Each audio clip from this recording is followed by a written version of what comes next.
अपेक्षित नसलेला पण काही ठिकाणी आता मोठ्या प्रमाणावर नुकसान होणारा पाऊस या ठिकाणी पडलेला आहे। खरं तर आपल्याकडे जूनच्या 15पर्यंत पाऊस येतो।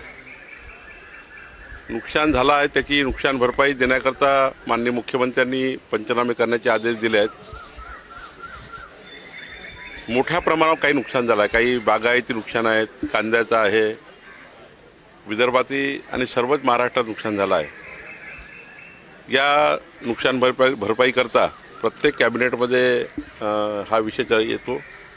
माननीय मुख्यमंत्र्यांनी स्पष्टच त्या ठिकाणी एक धोरण ठेवलेलं आहे की मंत्रिमंडळाच्या बैठकीमध्ये पहिला विषय हा पूर परिस्थिती, पाणी टंचाई या सर्व विषयावर असतो।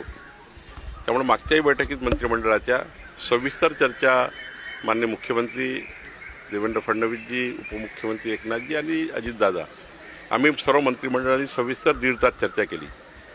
आणि या 1.5 तासाच्या चर्चेमध्ये केंद्र सरकारचे आपत्ती व्यवस्थापन, मदत पुनर्वसनाचे नियम असतील, राज्य सरकारचे असतील, त्यात काय सुधारणा करायच्या आहेत, काही जे पडलेली घरं आहेत, वाहून गेलेली घरं आहेत त्यांना नवीन घर कसं द्यायचं, आपले जे खावटी आहे 10,000 रुपये ती 5,000 रुपये होती ती 10,000 रुपये करण्याचा निर्णय, सोबतच टपरी आणि काही जे वाहून गेलं असतं, व्यावसायिक छोटे छोटे जे शॉप असतात ते वाहून गेले असतात ते सुद्धा मोठ्या प्रमाणावर त्यांना 10,000 रुपये नुकसान भरपाई देणं, शेतकऱ्यांना जास्तीत जास्त मदत मिळणं, असे अनेक निर्णय मंत्रिमंडळाने घेतले आहे। मदत पुनर्वसन खात्याने घेतले आहे, आपत्ती व्यवस्थापन खात्याने घेतले आहे आणि माननीय मुख्यमंत्र्यांनी मागच्या कॅबिनेटमध्ये हे सांगितलं की पुढच्या कॅबिनेटपर्यंत संपूर्ण राज्याचं काय काय नुकसान झालं याची सविस्तर आराखडा मंत्रिमंडळाकडे येईल। आणि माननीय मुख्यमंत्री जसं मी पहिलेच सांगितलं की पहिले जो सब्जेक्ट असतो मंत्रिमंडळाच्या बैठकीचा की मदत पुनर्वसन आणि आपत्ती व्यवस्थापन आणि पाणी टंचाई या संदर्भाचे विषय, मला वाटतं या विषयामध्ये बऱ्यापैकी महाराष्ट्राच्या जनतेला नुकसान भरपाई मिळेल। नुकसान भरपाईचे निकष 3 वरून 2 केले आहे मदत वाटपाची। NDRF म्हणजे केंद्र सरकारच्या निकषाच्या बरोबरीचे सारे निकष आहे, राज्यांनी उलट वाढवलेले आहे आणि त्यामुळे कोणताही निकष हा कुठलाही बदल नाही। फक्त या ठिकाणी जास्तीत जास्त लोकांना जास्तीत जास्त मदत मिळेल ती या ठिकाणी घेण्याचा निर्णय शासनाने घेतलेला आहे। मला वाटतं याच्यातून जास्तीत जास्त लोकांना मदत मिळणार आहे। सरकारी पदावर असणाऱ्या लाडक्या बहिणींनी या योजनेचा लाभ घेतला, त्याच्यावर काही कारवाई केली जाणार? आता त्यांचे तर पहिले एक जर त्या जे काही जास्ती म्हणजे लाडक्या बहिणीच्या नावाने ज्या कर्मचाऱ्यांनी असं करायला नको होतं, 1,500 रुपये महिन्याकरता आपण त्या ठिकाणी सरकारी सेवेत असलेल्या नोकरदारांनी, बहिणींनी ते परत करायला पाहिजे।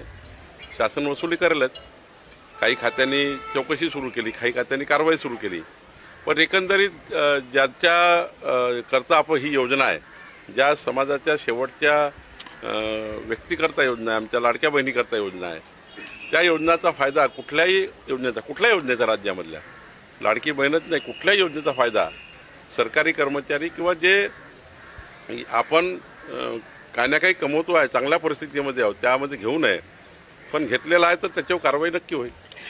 तुम्ही काल पांधन रस्त्याची पाहणी केली, महत्त्वाचा विषय आहे शेतकऱ्यांसाठी आणि महाराष्ट्रभरातील पांधन रस्त्याबाबत निर्देशही दिले, काय निर्देश होते ते? महाराष्ट्रातल्या शेतकऱ्यांना शेतात जाण्याकरता पांधन रस्ते मजबूत करावे याकरता महाराष्ट्राचं सरकार, आमचं देवेंद्र फडणवीस सरकार, मागच्या वेळी एकनाथ शिंदेचं सरकार आणि अजितदादा वगैरे आमचं सर्वांचं आणि आमच्या मंत्रिमंडळाचं आणि महाराष्ट्राच्या सर्व आमदारांचं, स्थानिक लोकप्रतिनिधींचं हे म्हणणं आहे किंवा मागणी आणि शेतकऱ्याची मागणी आहे मुळात की आमच्या शेतातला रस्ता जर माती मुरमाता जरी करून दिला तरी आम्हाला 2 पिकं शेतात घेता येईल। आमचे राज्यमंत्री आशिष जयस्वालजींनी यांनी याच्यावर खूप मोठं काम केलं, एक नवीन शासन निर्णय त्यांनी आमच्यासमोर आणला। पांधन रस्ते बांधकामाकरता आशिष जयस्वालजींनी नागपूर पॅटर्न तयार केला, तो नागपूर पॅटर्न राज्यात राबवण्याची योजना तयार झाली। माननीय अजित पवारजींनी आपल्या बजेटच्या स्पीचमध्ये सुद्धा नागपूरच्या रामटेकच्या या पांधन रस्ते योजनेचा राज्याला लागू करण्याबद्दलचं सुतोवा केलं। मला असं वाटतं, मी काल ज्या पांधन रस्त्यावर गेलो होतो खानगावच्या, त्या पांधन रस्त्याला जर बघितलं तर 12 फुटाचा सुंदर माती मुरमाचा पांधन रस्ता शेतकऱ्याकरता झाला. 10 लाख रुपये पर किलोमीटरमध्ये बांधकाम झालं आणि इतकं चांगलं बांधकाम झालं की शेतकऱ्यांना 2 पिकं घेण्याकरता आता रस्ता मोकळा झाला. रस्ता मोकळा झाला, तहसीलदार कलेक्टरनी रस्ते मोकळे केले आणि पांधन रस्त्याचं बांधकाम आम्ही सुरू केलं.